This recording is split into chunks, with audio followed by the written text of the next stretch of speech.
Welcome to Running Your Stories. I'm here today with Carly Spear, and I've been looking forward to having this chat on the podcast since we first spoke, I think about a month ago, introduced through a mutual friend, Abby, and I believe you met through Accelerate in Sheffield.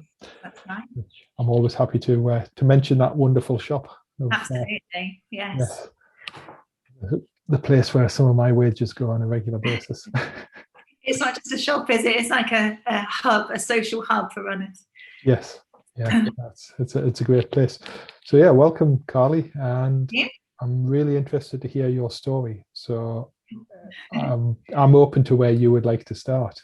Oh, interesting. Okay. Well, I suppose we could just start with why I run. We could do that, couldn't we? Yeah, that's a brilliant place to start. It's the question people sometimes ask with a tone of voice that is, why? Yes. Why do you run? I was at the dentist this week and he could not fathom why anybody would want to go for a run that lasted more than 5 minutes. But then when I said to him, just imagine the scenario where you get 2 hours or 3 or 20 minutes or whatever it is, where you don't answer the phone or look at your emails or worry about what's for tea. And then he thought, maybe I could get on board with that. And I suppose that would probably be my why do I run? I started running when the children were small. I've had to adjust my language because I have got 4 children, but 3 of them are adults who wouldn't appreciate being called kids anymore. So they range from 15 to 23. So I can't really say I've got 4 children anymore. I've got 3 adult children and a 15-year-old. But when the 15-year-old was about a year old, I started running. I chatted with a friend who could see that I was pretty much up to my eyeballs in children, which was great and which I loved. But there was an element of I needed to take some exercise and get some fresh air and maybe talk to grown-ups. So she suggested that I go for a run with her. And in the past, I'd run really quickly for 100 meters. That's what I did as a teenager. So I knew what running was and I trained, but not for fun. It was more for performance. And I was so scared. I just knew it'd be hard, but I thought maybe if she thinks it's a good idea, I should have a go. And I turned up at her house and she was just a recreational runner. She didn't pretend to be anything more. She wasn't a coach or she didn't have medals hanging up on the wall. She was just like me. And we went out and she said, let's just do 5 minutes. And so I jogged. It was basically slightly more than walking for 5 minutes. And we walked for a minute and then we ran for 5 minutes and then we walked for a minute and we ran for 5 minutes. And I honestly thought I was going to just keel over at the side of the park. It was such hard work. It was really hard. But it was the run I'm most proud of. And since then I would run a lot more than that and a lot further than that. But it's the run I'm most proud of because it was the run I was most scared to go for. It was the most challenging mentally. It took me well outside of my comfort zone. I actually think I nearly cried. I was genuinely scared. But I did it again. So there was something in it that was helpful to me. And I suppose it's such a big deal to me that I remember why I started and the courage it took to start. And it's why I don't think we should really go on too much sometimes about how far and how fast we can all run when the biggest victories are when you started. Yeah, I absolutely. There's so many things in that we could talk about, but I really like that last point about supporting those that are trying to get started. Yeah. And I've read books as well about people's journeys and people starting off where they're running at night in the dark because they're scared of what people might think when they look at them and see them. And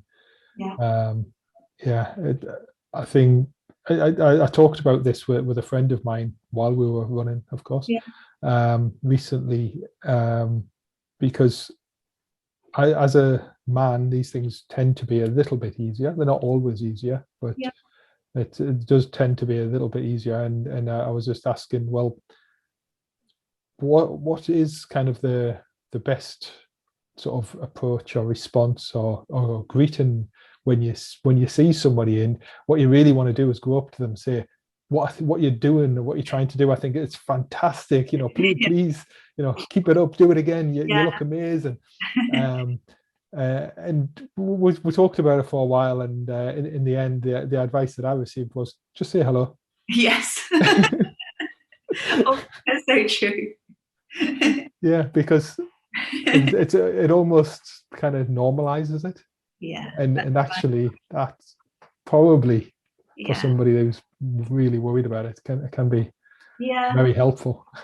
I think I've met all sorts of people since that day. My life has changed, and it would almost be a life of two halves, I think, the sort of pre that run and post that run, in that I hadn't realized that I needed running so much.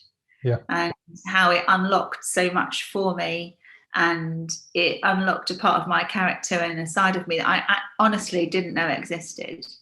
And the really seeing so much potential in myself and reaching goals and achieving things and pushing through difficulty and challenges, I honestly don't think I'd have accessed those places unless it was for running.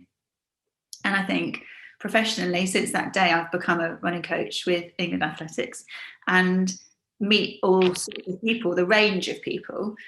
And if you're starting running for the first time and you're scared, or you're training for a personal best over a marathon distance, in essence, you're still the same. It's still the same. The conversation's still the same about, it always comes back to why, and then it's how. Why are we here, and how are we going to get to where you're going? And I think one of the things I like to remember about the why is because people see others on a journey and they see where they are right now, but they don't necessarily understand what it took to get there, and so can discount themselves. They can think, oh, Carly can run this far, or Carly can run that fast, but they don't really necessarily have a window into how it happened, or why I do it, or the commitment it takes, or the things that you sacrifice because. And so I like, as much as I love to run with others, I like to run with others or train others or coach others, because I like to hear their stories, which was why I'm quite happy to be here, because people's stories are absolutely fascinating. I always think when you stand, like we will do again, stand on a start line of a race, you look around at people and all you're seeing in that moment is the icing on the cake, because the race is the best bit. And everyone on that line has got the most incredible story. And if only we could hear them all, we'd realise we're amongst friends. We're always amongst friends on a race start line. Which is another reason I love running, because you just get to know people well if they let you in, which they tend to in running, because you're kind of vulnerable when you're tired or working hard. That's a privilege. I like runners tend to trust each other with their stories because they know that others understand, I think. Yeah, I think this that special kind of camaraderie through a struggle that you've been through together. Yeah. And it's a little similar to like soldiers together, going through a struggle together, and the explorers of old, which we'd all love to do if there were all these unexplored places that we could go. And so now, how do we find that struggle together in modern society? And I do think that sports like running, I'm sure there are other sports that could deliver it as well, but running is our choice, I guess. It does give you that opportunity to go through that together, and I really love that feeling I think the Lakeland 100, Lakeland 50 event capture it very well when everybody's on the campsite together, Yeah. and on the Sunday after everybody's finished, everybody there you've just got a huge respect for, because okay, so, some people will have dropped out, they'll have had injuries, they'll have had problems, but everybody has gone through a massive struggle, because the people who are Yeah. fast at the front, they've pushed themselves to be that fast. They've struggled, and the people who are the last people to finish right at the end, they've probably pushed themselves harder than anybody else. And it's such a great sort of place to hang out.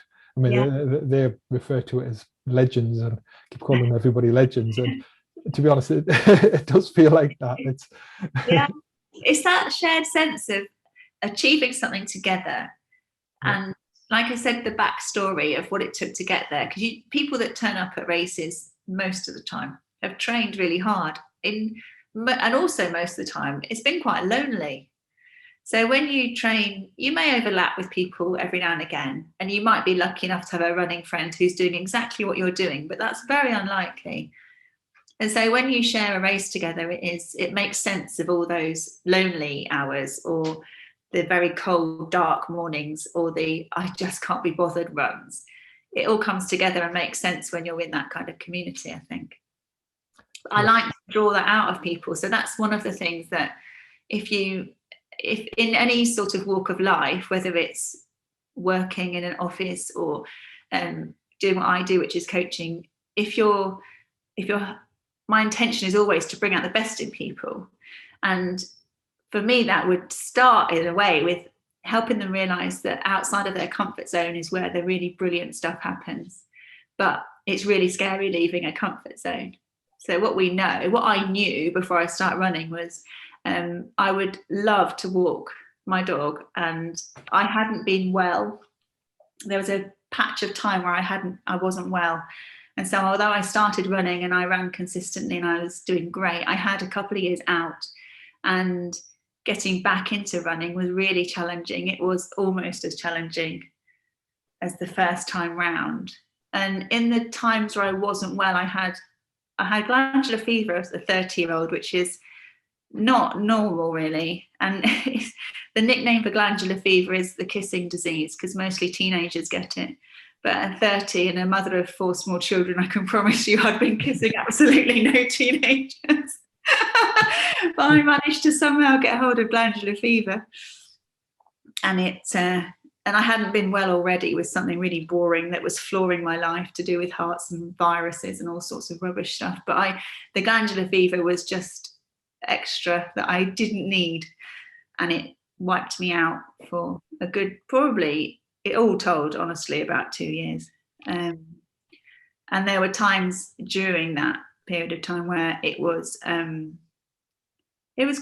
of bleak, and I'd been used to being active and busy, and I went from being active and busy to not being able to do more than one thing a day, which may have been putting a load of washing on or putting a hoover around, and that would be me done for the day. So I spent a lot of time reading, and iPads had just come out. I got an iPad, so I thought it'd entertain me, and it didn't really. But anyway, I was pretty much killing time and doing little bits of exercise as and when, to try and stave off anything more long term. And after I was well, I got well, which was really good news. I was following a back to health program, which meant walking for, I'll put it this way, the end of my road is 400 meters, and it took me about 2 weeks to make it there and back. At one point, I was doing a little bit every day. And so when I was fit and pronounced quite well again, I was absolutely terrified of running. So I'd gone from thinking running's my saviour and how much liberty I found and how wonderful it is and look at all these friends, and to thinking, oh no, I've got to do that again. But this time I'm a bit nervous that I might either collapse or never try that hard again, that it's not really worth the effort. So it was like a second wave of, is running going to rescue me, or will I never actually join in with this brilliant community sport ever again? And I did. One thing I'm really good at is being told what I'm really good at being obedient to a plan, put it that way.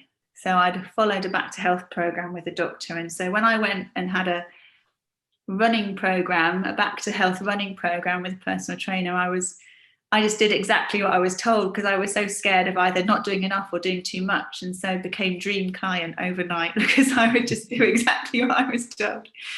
And I suppose running then became something even better, because as I said before, I like to draw people out of comfort zones. The first time I left my comfort zone was to do with having some grown-up time, reclaiming a bit of my own body and what it's capable of outside of children, and having something else to talk about. That was kind of my first wave. And then the second wave became, I need to step out of this comfort zone, which is more of a fear zone.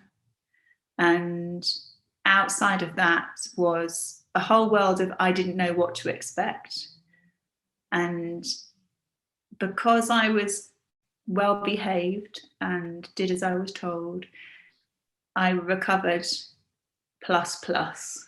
And it has that this stage of my life, I would say, is enhanced massively because of sport and exercise.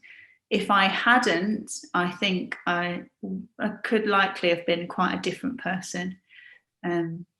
So when I look at others and when I meet other people and call them out of their comfort zone, I have a little bit of understanding of how scary it can be to trust yourself or not trust yourself and your body and what it's capable of. So yeah, it's always more than running, isn't it? Yes.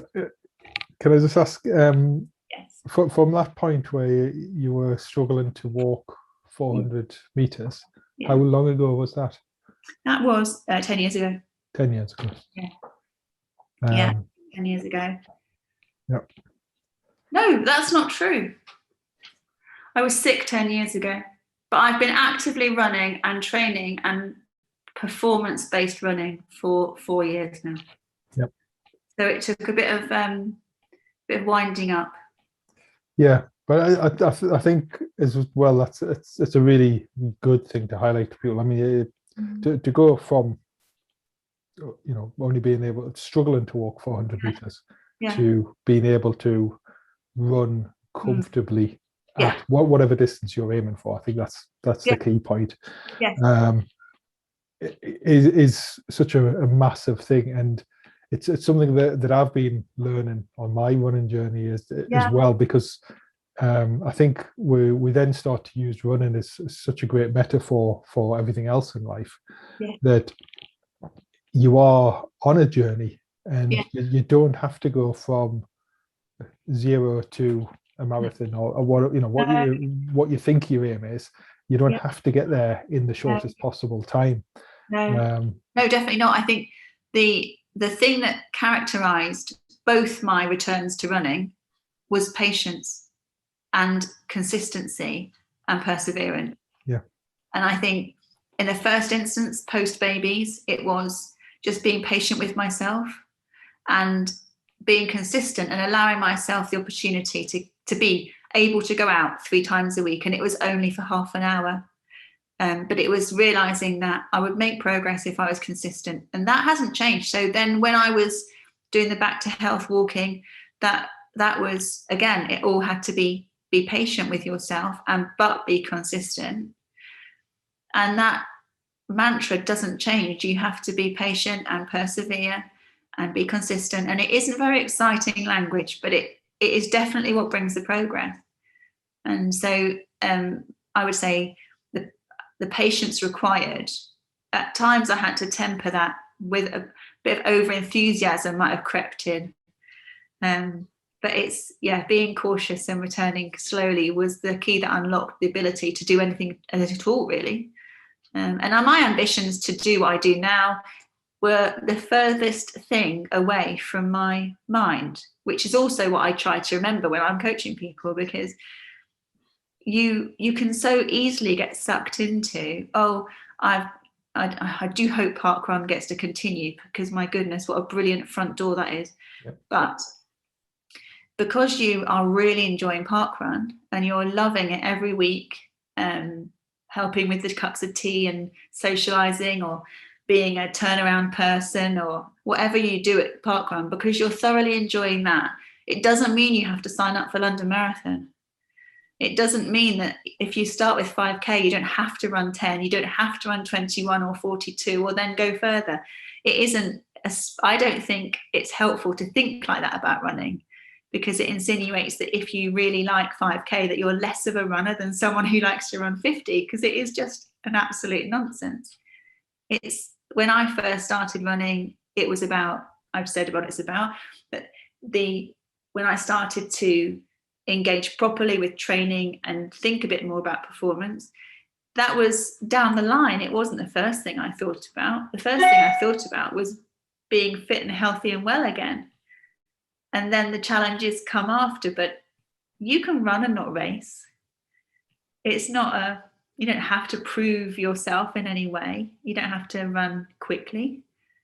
You don't have to run on your own. You don't have to run with other people. I think we must be careful not to do what everyone else is doing or what everyone thinks we should be doing. It just so happens that I have tried most things now, and I've decided a few things I don't like. Can you guess what they might be? Running fast, maybe? I really hate half marathon distance. I just don't like it, and I really hate cross country. I wouldn't have known that unless I'd had a go. Even that doesn't make sense, because this is the truth. I really hate cross country, but I love going with my teammates. So I will run round a muddy field in February if it means I can be there with my friends. But I also am equally pleased if somebody else wants to take my place on the team. I don't mind running fast, although it's not my favourite. Although I physically, I'm more designed to run fast, so it has taken a while to get any sort of endurance built up. But again, that brings us back to patience and consistency. Yeah, and I think the patience, the consistency, the why is really important, because I mean I've been going through a little bit of that again recently, just being injured. Yes, that's rubbish. Yeah, it's always a bit rubbish when you get injured, and you start think you think, well, why am I doing this? Do I want to go through this patient, consistent? Well, you're very good, because when I've been injured twice. I've only been injured twice in all those years. But both times I think the universe hates me. I have this massive, like, big stress about why me. Yeah, I mean, yeah, it does that. It does. I think I probably approached it more constructively this time. Well done. Because I had kind of greater potential to do that why me thing, because it's an injury that keeps reoccurring. This tendonitis that I've had each time I've done a spine challenger or spine race, and then this winter training on the same kind of ground. And so again, what my kind of end conclusion is, that the things that I'm trying to do, the type of running that I like doing, I want to do that. And so if I want to do that, I'm going to have to be patient about building my body up slowly over time to allow me to do that. Absolutely. And that was kind of my end conclusion. Still think the best choice I made the day I decided, right, it's too much, I'm going to have to take some time out from running, which was only a week, which doesn't sound very much, but it's massive for me. First thing I did was I just bought a new wetsuit so I could go swimming. Oh, well done. That was a good move. But I just really love that when you run, you just get these opportunities to find these things out about yourself. Yes. And you don't. So there's part of my story that's kind of key, and there's a place, there's a particular hill in the town where I live called, well, we call it Golf Course Hill, and I've no idea what everyone else calls it. But Paddy, who I now run the business with, he's the person I'm talking about when I talk about the personal trainer. So it's all in a way kind of his fault. But he for some reason which he understands, which I didn't at the time, he decided to take me to run up this hill. It's 1 kilometre long, and I'm not kidding you, it's practically vertical. And it was almost a fast track to unlock all the things I was worried about. So there's nothing like putting somebody on a gradient to really break them very quickly. And I am prone to exaggeration. However, I know, because I've run up that hill since quite a lot of times, after about 200 meters in, I actually started to cry. And I didn't know him at this point at all. Wouldn't even come close to it. And I just started to cry, and that I can't do it. So this is quite early on in my back to health, kind of back to running. And so we walked a bit, and then we jogged a bit, and then we walked a bit, and we got to the top. And interestingly, I wasn't euphoric or ecstatic about the fact that I'd got to the top of this hill. I just hated it, and I felt awful. And we jogged back down, and on the way up, he'd been saying to me, what's the problem? Do you know, what is it that's causing you the issue? Are you breathing? Yes, I'm fine. How are your legs turning? I'm fine. We got to the bottom, and I had this massive penny drop moment, which now I look at as it was kind of his skill, his coach's skill, and the fact that I'm not as unique as I think I am, and that we all have the same kind of dialogues going on. But we got to the bottom, and I was actually just really very upset, because it was in my face. This hill was really representative. In my face was how far I'd come. I'd lost so much fitness. I was so far away from where I used to be, all this kind of stuff. And I had this massive outpouring of, I'm going to have to start again, aren't I? And it was almost like fast tracking me into that place where I realized you can't start where you leave off. You can't, if you miss a month's training, or if you miss half of Couch to 5K on the app, whatever you're doing, you have to go back to where you have to start where you are, not start where you wish you were, or start where you were pre-injury or being unwell. You just have to start again. And so when I had that moment of revelation, I've just got to start again. And it's actually worse than I thought. It's going to be harder than I thought. When I had that revelation, it actually comes full circle to where we started, because then I'd been running in the shoes I'd run various races in, and I'd got kit on that I'd worn before. So that afternoon, I just went straight to Accelerate, and I bought new shoes. I thought, right, okay, we're going to start again. I'm going to forget the things I've managed in the past. I'm going to forget how fit I was and how healthy I felt and how fast I could run. I'm going to have to just forget about that and start again. So I went to Accelerate, bought new shoes. And from that moment onwards, it was like a brand new relationship, a brand new out of comfort zone. But it was also a moment of deciding and choosing that although I was in a very different place, something I just knew was very, very different this time, and that if I pursued it, it would be better. And so I do always, whenever I run up that hill, it has it does something to me, because I think now I can run up that hill and it doesn't really even register. And I do hill training sessions on it and reps, and I go up and down at different distances. And I I do it on purpose, because I do it to remind myself that I started here and it wasn't this easy. But it was a valuable lesson to sort of have to face up to the fact that it's going to be challenging. However, I can definitely overcome it. So yeah, that was good. And if ever we run up there with people, I always say, "Oh, I cried there. This is the gate. This is the gate where I cried." So Which people find hard to believe.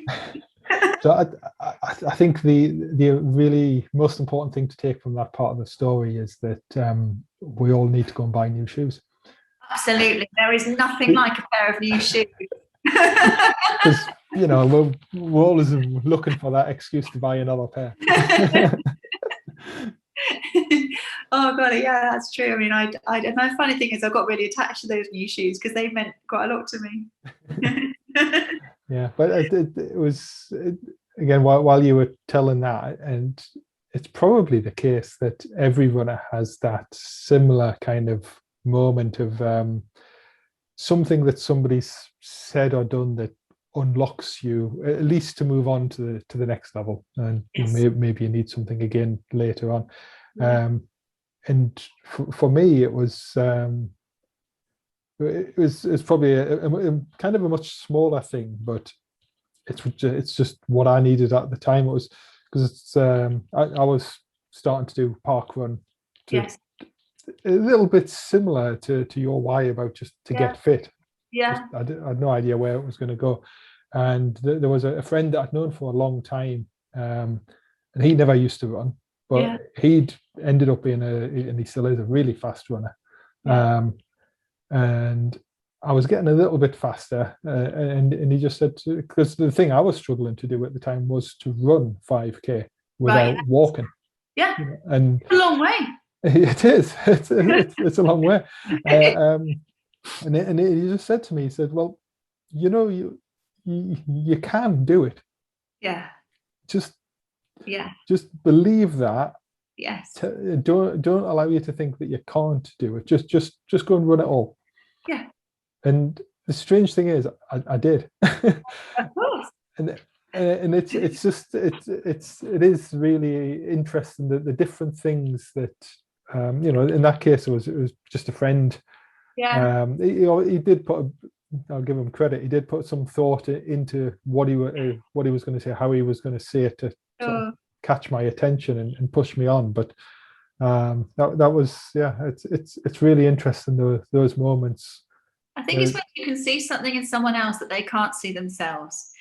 And so he obviously could see in you that it was a confidence issue. And for most people, it's a confidence issue. And so one of the things I love seeing is when people are nudged ever so slightly to unlock, like I said before, that part of themselves they didn't know existed. And it's nearly always because they just don't believe they can. And from the outside looking in, it's sometimes really obvious that they can. But for whatever reason, they choose not to sort of try a bit differently. And I do remember taking, there was a lady, she was a really beginner. When I say really beginner, we were walk jogging. It was a massive challenge for her. And I suggested we do a loop. And she didn't want to because it would have meant running on the main road. And I thought, wow, that was my naivety. I didn't realize that running in public would be such a big deal to her, but it was a big deal to her. And so we had a bit of a walk and a chat about why that mattered or didn't matter. And anyway, we talked about what you think when you see other people running. And of course, oh gosh, I think they're amazing. I said, but that's what you're doing. Yep. You're doing the same thing. So in the end, we did run along this main road, and of course, really, she was nervous, but equally was chuffed to bits with herself because she'd been that person that she looks at from the car thinking, wow, look at them, look what they're doing. And it was her. And it's just little bits of confidence. And I feel like whoever you are and whatever you're achieving, when you see someone just burst out and be proud of what they've done, it's a really special moment to have a front row seat at. And it's really special, and that's why I suppose one thing that I resist is talking too much about times and achievements, because it doesn't really say the whole picture of what someone's actually. So you could say, okay, but I don't know why. Well, I do know why. I know, of course I know why, but I can basically run 5K in 21 minutes, and it's not that fast. And I'm 46 years old. It's pretty good effort as far as I'm concerned. It doesn't matter where I am in the country. I can be here. I can be in a park run in Kent when it's perfectly flat where where I'm from, where my sister lives. And that's really hard work for me. But to say I can run 5K in 21 minutes, what does that say about me? It says nothing about me at all.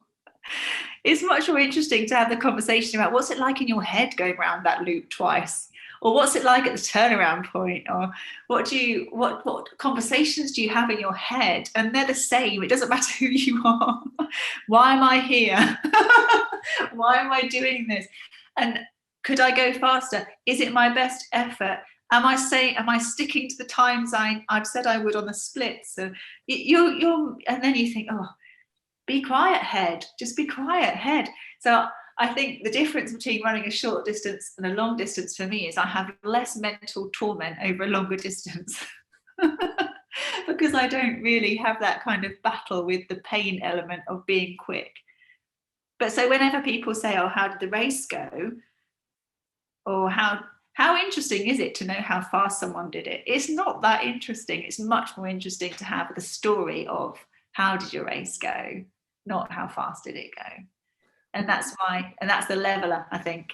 It doesn't I think so. I think there's a lot to be said for that. But I think my thoughts that are just coming into my head now is that it's almost like there's a pressure to step back away from distances and times. Oh, you frozen. These things. Is that you or me? I think you've frozen. You still there?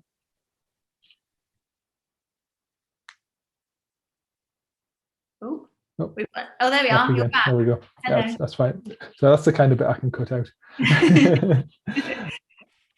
Yeah, so I think there's kind of a pressure to not talk about some times and some distances and things because they are overly relied upon.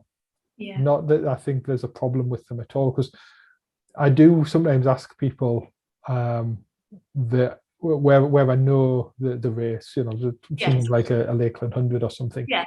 What time did you do it in?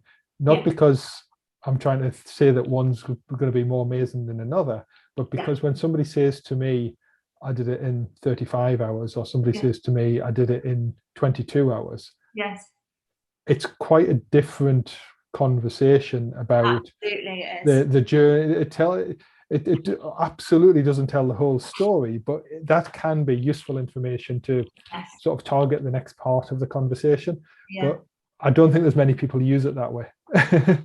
And it's okay if you're the sort of person who loves chasing times, then that's great, and that's really interesting. And obviously, you train people who are totally focused on that, and that's their story. And if you ask them their why, they'll give you an amazing insight into who they are. I think it's just I am competitive with myself, and I always want to achieve as best I can because I do invest so much time in it. I do invest a lot in my training. So my sort of viewpoint is that I want to perform in a way that reflects my investment. And so I do want to do well, and I always have an idea in my head of how I want to achieve, whether it's park run or anything more. But it's I suppose that's kind of the framework, but it's not the main thing. I just want to sometimes I just want to finish as fast as possible because then it's over. and that's such an interesting paradox, isn't it? That I have exactly the same thoughts. You want to finish as fast as possible, especially if it's a race where you're talking about finishing before dark, is usually a big aim in quite a few races. be preferable. Yeah, or you want to finish before the pubs close, or there's a lot of reasons why you could want to finish quick. Yeah. But at the same time, a big part of the fun's over when it finishes. I know. That's so true. That's so true. Paddy and I went and did Paris Marathon in 2019, and it was just the best experience. We'd been to Italy and done some mountain racing, and that was equally brilliant. That was a sightseeing. Italy was a sightseeing trip beyond all sightseeing trips, because I know for a fact if I'd gone by myself, I would never have seen that. I went to the race, and it was that the framework for me was somebody else has made me a route. I'm just going to run around it and be fed lovely Italian things at aid stations. Yeah. And that was just the best. And I love that. I'm not really into that kind of running. I'm not very good at very quick up hills. So I was definitely sightseeing, and it was lovely. No pressure. Thoroughly enjoyed it. So Paris was a bit of both situation, because I had trained really hard for marathon distance, and yet I trained really, really, really hard, because when I got there, I wanted just to relax.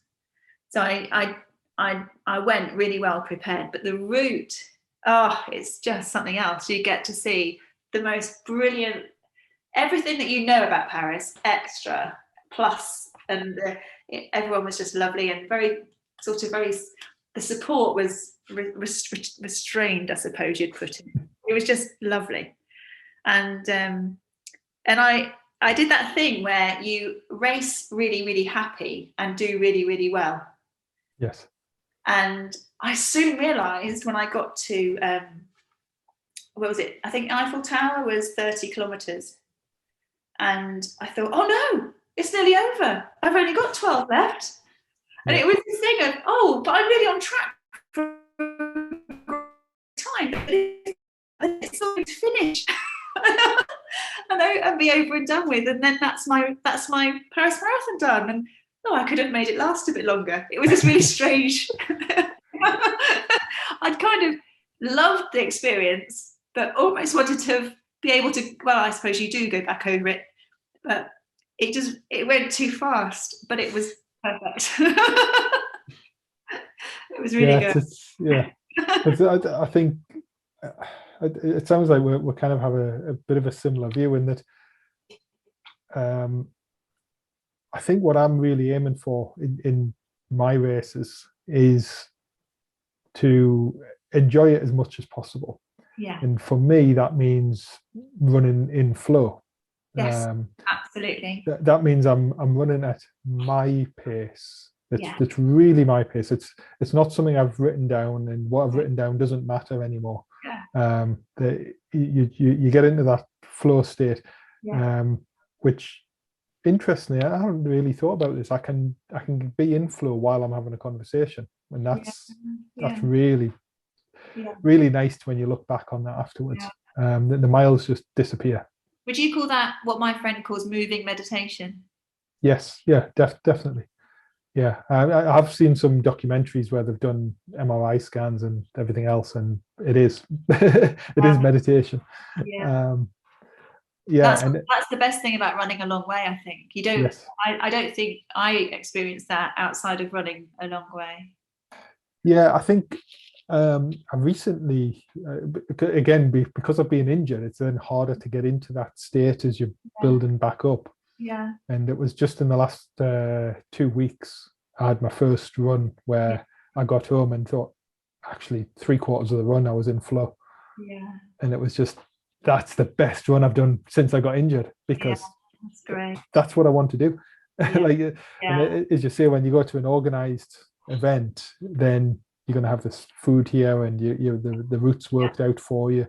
You just, it's like following the trail of biscuits or something, isn't it? Exactly. It's weird because so we did that, and I think it was a fortnight later we went down to London because my friend was running London, and it's quite a different environment, I think. And I'm doing London this year, and I'm slightly nervous because it feels a bit more noisy. and I'm not sure how I'll cope with that. I'm not used to running around a lot of people. Or he's my friend who ran it that time said, whatever you do, don't put your name on your bib, because there's only so much of your name being shouted you can take. And I think I am a bit nervous about that clash of being used to my own company out. I live in the Peak District, so there's not normally many people about, and where I go, going from that to being amongst how many thousands of people in London, I'm not sure how I'll cope, but I'm hoping to have the same attitude that I had in Paris, which is basically, oh, look at that, and oh, that's gone quickly. We'll see. Yes, I prefer, I think probably from what I know of you, I think we both prefer the out of the way runs, trail versions. Yeah. Paris is good. Yeah, when you get out on some nice trails where you're not worried that what's under your feet's going to injure you and destroy you, but it's still interesting enough. Well, the thing I love most is that you get to walk. Yes. There's always a walk involved with road racing. You're not really allowed to walk, are you? But when you're doing trail runs and long distance running, walking is part of the job. So I think that's a good thing. Yeah, definitely. I mean, even the people do races on the canals, and how do you pace that? When do you decide to walk? If it's the canals aren't quite as flat as what we might make out, because they do have locks and things, but still you want a nice long hill where you can have a nice walk. I'm doing a race in the summer, Race to the King, which is a really well organised. I think they look after you extremely well. But there's some long slopey bits in the South Downs Way, which I reckon I'll have a nice snack have a little picnic up those. But it'll be interesting to be somewhere a bit different again. I think part of the attraction for running for me now is, as I mentioned, the the adult children it doesn't mean I have to be home quite so much, and so I can go off for longer and explore a bit more here. And one thing about lockdown from March last year was realizing that although I know the area brilliantly, I've lived here 21 years, I've not moved house in 21 years, but from the door I manage a different run every day. It might have only varied ever so slightly, but the variety here is massive. And I think as well as keeping the challenge going in terms of performance goals, or varying the training depending on what race I'm doing next or whatever, I think for me it's so important to keep variety of route and have that sense of explore and adventure, and where's the next trig point or landmark, or where haven't we been before on this map. It really helps me to keep variety going, and I think in doing that it balances the kind of the regimen of having a training plan. For me it has to be balanced with, I just really like running. I can't do all work. I have to have an element of play involved, and equally rest. I need a good 2 days of rest. But I have to keep the sense of adventure and enjoyment, keep the balance right, really. Yeah, and I think actually that what you were saying about the sort of having the training plan, but then having your own ideas to keep it varied and interesting. I've found since I started using a coach who writes the plan for me, it's easier to do that, because when I was writing the plan for myself, if you just looked at the top level numbers, the plans might not actually be very different. But the coach will introduce some new ideas of things I haven't thought of, which keeps things varied. And then also my headspace is now all freed up to just think about the parts that I want to vary, like you say, about the routes and the things like that. And like, okay, so this time I usually run this route as a 1.5 hour route, but I've got to do a 2 hour today. What can I change about it? Exactly. So today's a faster run. It's why I choose to still be coached, because I could do it. I know the technical. I could easily. That's what I do. I could do that for myself. But I think it doesn't work the same way. You need that outside perspective, and also you need a coach that understands you and knows you well. And that's the beauty of a coached relationship, is that it only really works well if you connect and you understand, and you feel like your coach does understand who you are, what makes you tick, what you really want to achieve. And so I see the massive benefit in having that coached relationship, because I want to achieve things, and I know that I need an outside perspective to get there, for the same reason that we talked all about before, which is how to be brought out of my comfort zone, how to when I haven't got the confidence, somebody else has to have it for me just for a bit. All that, the uncomfortable conversations about what I chuckled when I said about, I know why I only run a 21-minute 5K, because I do know all the reasons. And I also have this imaginary, like, it's invisible Paddy standing here laughing, because he could tell you all the reasons why I haven't. And it is all to do with confidence. But you need someone else to say, come on, this is hard, but you can do that. Or we're going to try this. Oh, I hate that session. Why? Like, why do I have to do this? Like, it's just, I think it's just really helpful to have someone's perspective, and see you sometimes have a different version of your own self. And so it's nice to have someone else's perspective. Yeah, I think I find that in my own head becomes an echo chamber. Yeah. When I have the conversations only with myself, that over time you start off with a great plan, great intentions, and then over time you convince yourself to move further and further back into your comfort zone. And it's usually is the things that are outside your comfort zone that are going to make the difference and help you push on, like you say, in whichever way you want to go. Can you remember the last time, when did you last do something that was new, that you didn't know you could achieve? January 2020. Yeah. Oh, there you are. Are you back? Yes. Yeah. Go on then. What did you do? I attempted the full spine.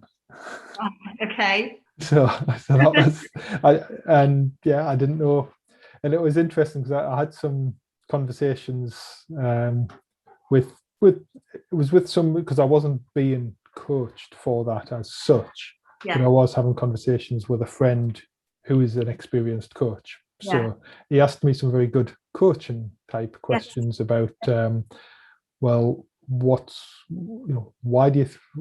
aren't you confident? What do you think might stop you? What might be your barriers? Because you've got enough experience of running long distances, of hilly adventures, mountain experience, and everything else. But in the end, it was a combination of not enough kind of years of preparation to do it in the style that I wanted to do it, because the tendonitis came on, but also my foot went down a hole and badly strained my ankle. So that combined with the tendonitis is what put me out of the race. But you did achieve probably all sorts of things within that. Absolutely. I mean, because from the point when I got injured, it was because it was fairly early on in the race that I got injured, and it was very clear to me that there's no way I should attempt to get to the finish from this point. So then I thought about, well, what else can I get? What experiences can I get from this without doing myself too much harm? And one of the things that I hadn't done previously, because it's a single stage event, and so what I hadn't really done was to go into a checkpoint and sleep, and then go out again. Set off again from the checkpoint. I thought, well, I can do that. My leg's not going to get worse while I'm sleeping. So I went through that whole experience, which was probably in total, from then after coming out of there and continuing to the point where I pulled out of the race, it was probably 16 hours or something of additional experience. Even knowing, I knew my race was over, but I could choose to get more out of it. Yeah. You made the most of the opportunity. That's absolutely brilliant. Yeah. It's really good. I think it's the first time for me, it'd be the time when your watch ticks over to another number.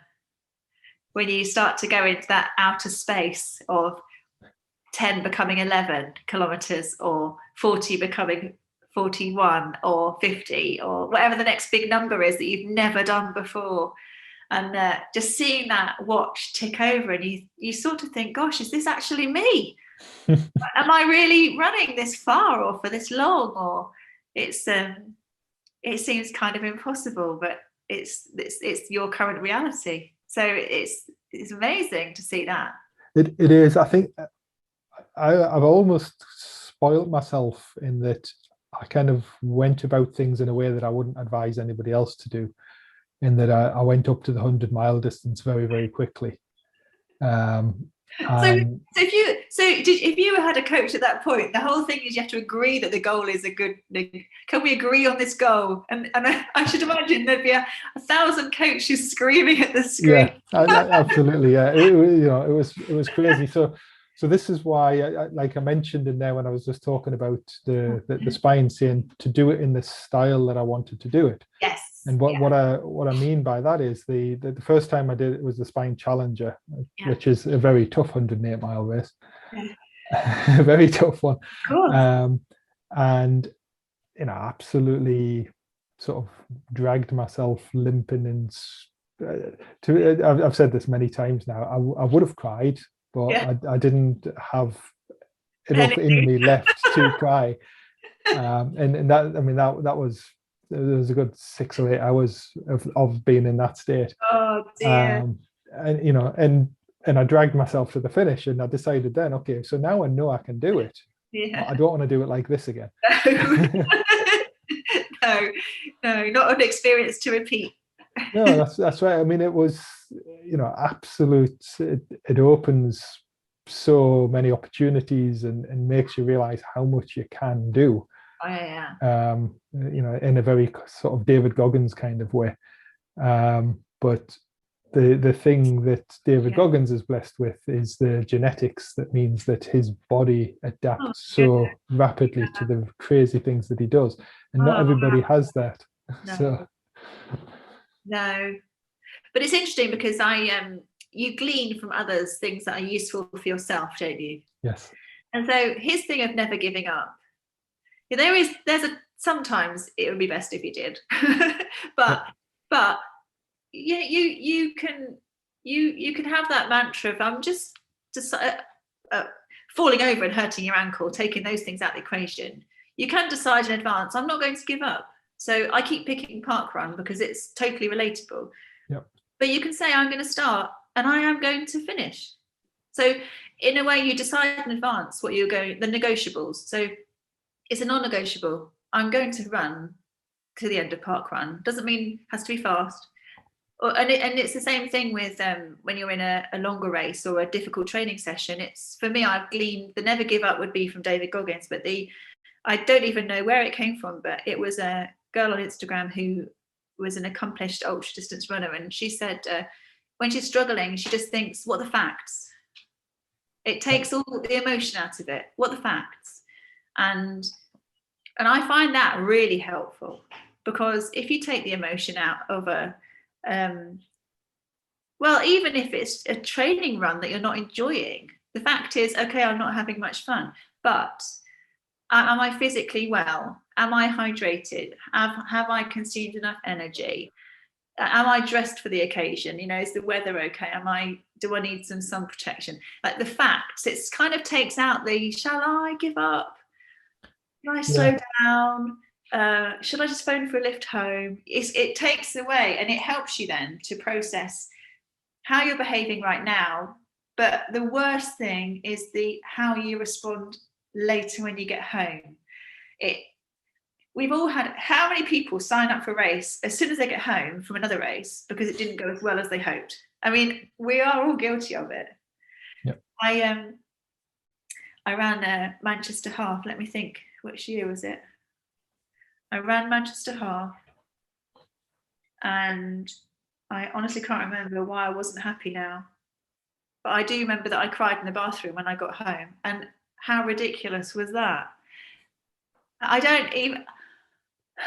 think I ran something this is in the early days. This is my first race back. It was 2 minutes over 2 hours or something. I can't even remember. But I was so upset. I was so upset, and I cried and cried, and I wish I could go back and have a word with myself. So I signed up immediately for another race that afternoon, and I think in what I've learned and experience, and you can only do experience, you can't rush that, is that now I see that that was a really good starting point, and I can achieve that distance in a very different time now. But it was just that it's all part of a process. And if I could have paused at that moment and said to myself, what are the facts? The facts are you trained to the best of your ability for this amount of time. You ran as well as you could, and you should be proud of that. And the facts are X, Y, and Z. So now when I'm running, I think I sometimes say to myself, is this my best effort? Because then if I answer no, then I think, okay, well, I know what I need to do to address that. If the answer is yes, I am absolutely running to best effort right now, then it stops me crying in the bathroom when I get home, because I can't argue then the point with myself. Like you with your race, you decided, I'm not going to finish this in the style I'd like, but what can I learn from it right now? So when you came home, you had a really rational understanding of what had happened. And so I think that gleaning from other people the best bits of their experience and adapting it to yourself would be the never give up, and the what are the facts, and this business of why. At the end of the day, I really love running, so don't spoil it for yourself by making it something it's not. I'll just give you a nice little suggestion. So something else that I learned. This is from Javed Bhatti. I don't know if you know Javed. So he's famous for doing the double spine. Yes.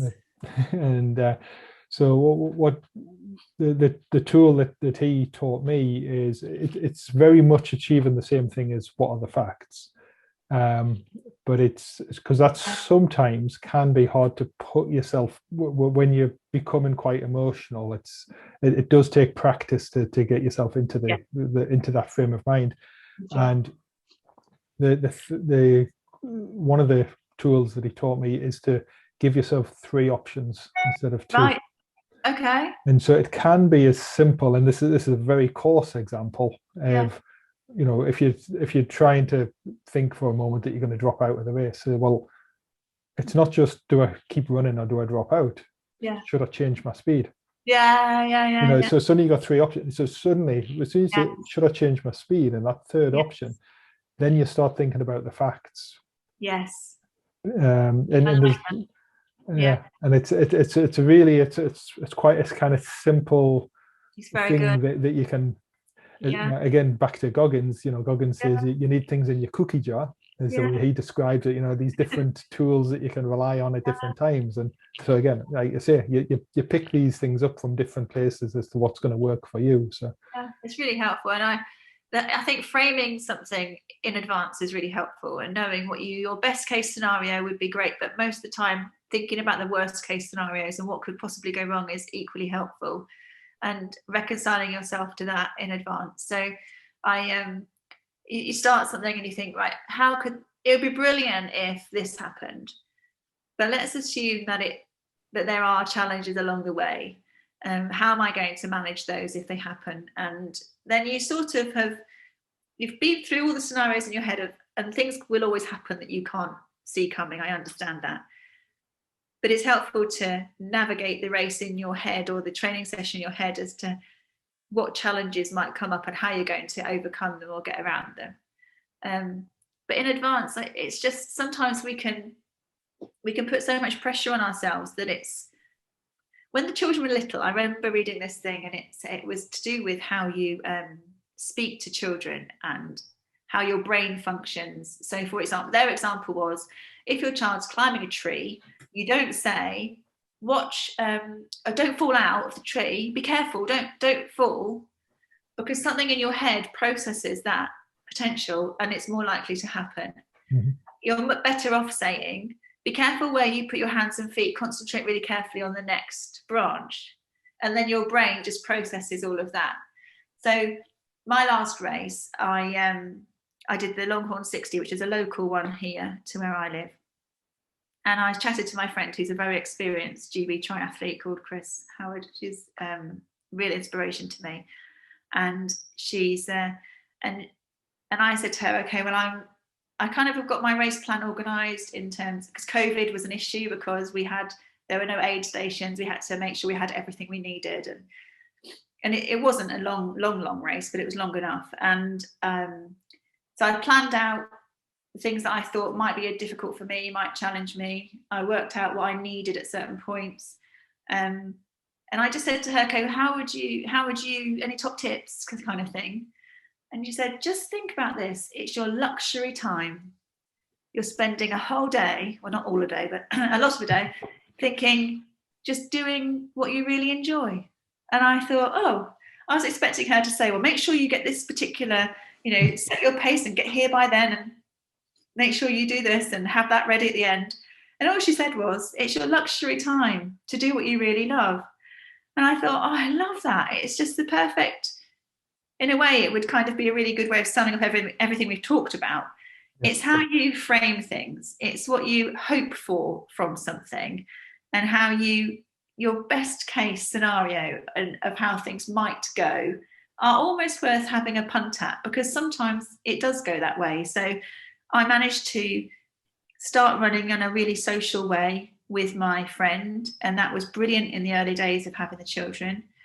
Okay, I had this bump in the road of illness, which I wouldn't wish on anybody and don't want to do again. But then having that second chapter of reframing it again and thinking, okay, so I'm not where I was, but I'm going somewhere completely new, and it will be even better. And every race and every training session, every training cycle, all the things that happen, it's about thinking, okay, what do I really want out of this, and how can I make sure it serves my fundamental thing of I just really like, and try not to spoil that, getting too intense, and just keeping that in mind all the time, that it's just running, but it is also really, it is running. I like that the final phrase there. It's just running, but it is really running. I don't think any of us are ever going to understand what it is about putting one foot in front of the other. That is just so marvelous. Yeah, I think it's just such a primal thing to do. I mean, I've done reasonable amount of climbing in my time as well. I was never any good at it, but I enjoyed it. I had a lot of fun. And again, climbing up things is very primal. It's well, I'll leave you to that, because I'm terrified of heights. Well, I used to be really quite scared of heights, and sort of when I was a child, I did a few abseils. Right. And that kind of, once you've abseiled, and kind of got over that really big fear of getting over the edge, it gets a little bit easier. But you can probably tell from the way I went up in the distance, I'm the kind of person, I have been in the past, that would just, hit these challenges head on. So I then did some parachute jumps. Oh my, no. And once you've done a parachute jump, and then you go to climbing with a rope on. So I'm still not overly keen on like high bouldering, or what we call free climbing in England, which is different free climbing in the States.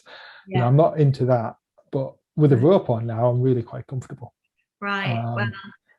Because once you come out of an aeroplane with nothing beneath you, I'll have nightmares if you keep talking about that.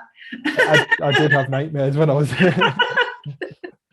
but it's I think the framing, as you say, is really, really key. And I think one of the things that I've read, which I'm sure you'll agree with, is about making sure that when you do frame your expectations and the things where you because you have that opportunity before you, like exactly as you're saying, before you do the race, you can frame what you're going to see as being successful or potentially unsuccessful in crying in the bathroom.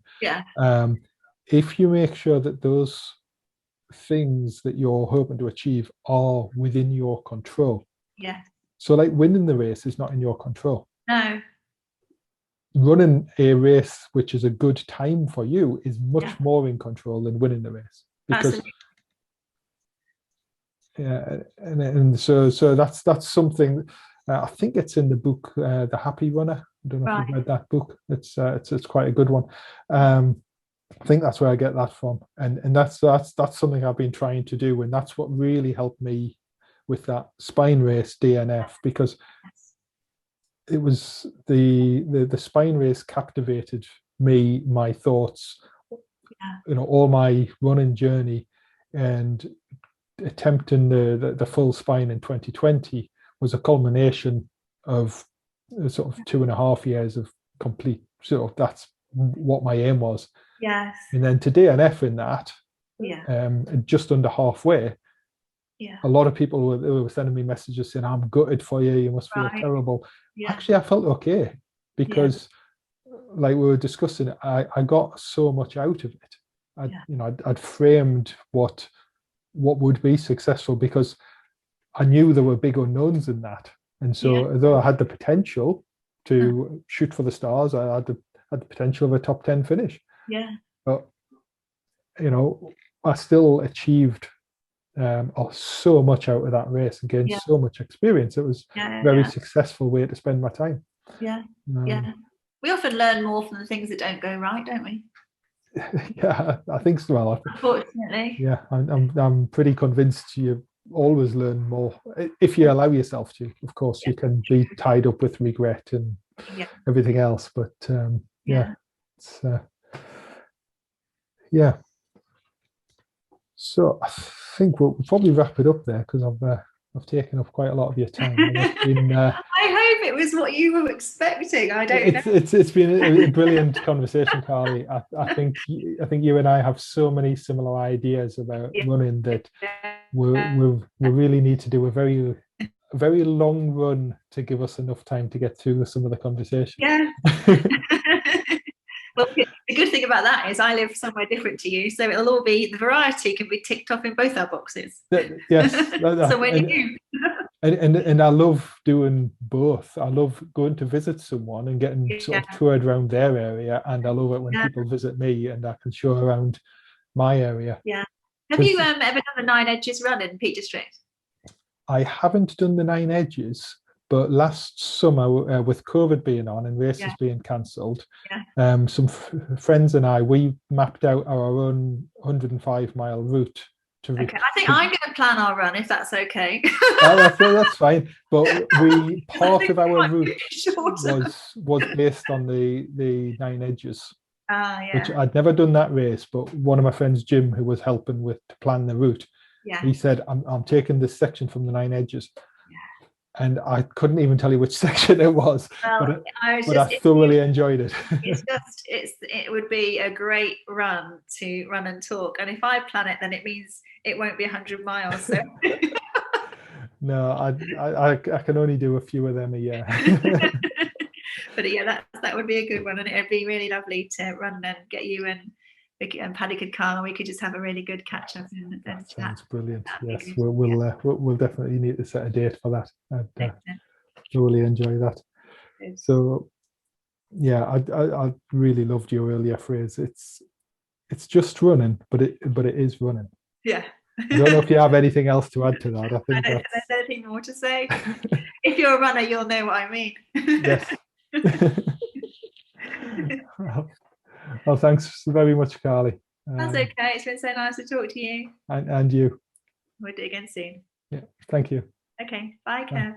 Bye. Thank you very much, Carly, for joining me on that episode.